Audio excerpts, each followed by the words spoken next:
এখন বাজে সকাল 10টা। আমি চলে যাচ্ছি মাছ ধরার জায়গায়। প্রথম হাঁপার কাছে এসেই দেখতে পাই পুঁটি মাছগুলো সব মারা গিয়েছে আর উপর দিক থেকে সাদা ফেনা হয়ে গেছে। আমার মনে হয় এখানে জল কম হওয়ার কারণে মাছগুলো মারা গিয়েছে।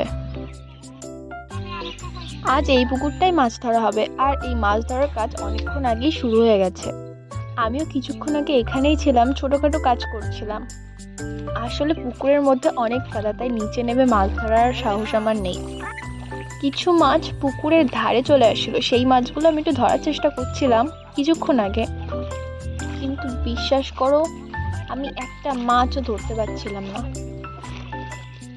তাও অনেকক্ষণ চেষ্টা করে কিছু পুঁটি মাছ ধরতে পেরেছি। সামনে তোমরা দেখতেই পাচ্ছ সবাই কতটা কাদার মধ্যে নেমে মাছ ধরছে।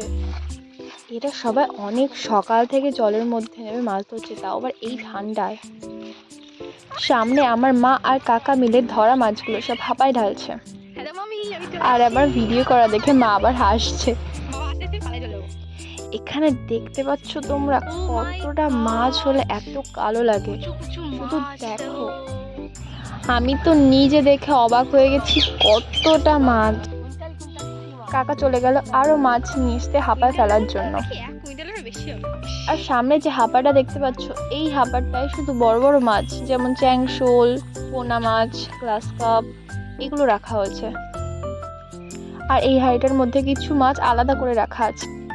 এই হাঁড়িটার মধ্যে সাধারণত কই মাছ, চেল মাছ, এই রকম কাটা জাতীয় মাছ আছে। আর এই ঘরটার মধ্যে করে আমি মাছ ধরছিলাম, কারণ আমাকে কেউ পাত্রই দেয়নি মাছ রাখার জন্য।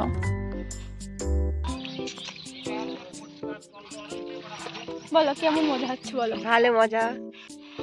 মাছ তো খুব মজা হচ্ছে, আর আমি কাজ না করে ভিডিও বানাচ্ছি। আমার বাবা আমাকে ভিডিও বানাতে থেকে খুব বকা দিচ্ছিল। আচ্ছা তোমরা এটা বলো তো কি জিনিস?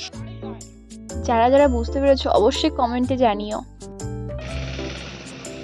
এখানে কাকা পাইপের মুখ পরিষ্কার করে দিচ্ছে যাতে পাইপের মধ্যে কোনো নোংরা না যেতে পারে। আর উপরে বাবা মেশিনের স্পিড বাড়িয়ে দিয়েছে যাতে তাড়াতাড়ি কাদা জলগুলো বেরিয়ে যাবে। মা হাতে চ্যাংশোল মাছগুলো আলাদা করে নিয়ে হাঁড়িতে ঢালতে যাচ্ছে। আর এখানে দেখো গাইস কতটা মাছ, এগুলো সব হাঁপায় রাখা হবে।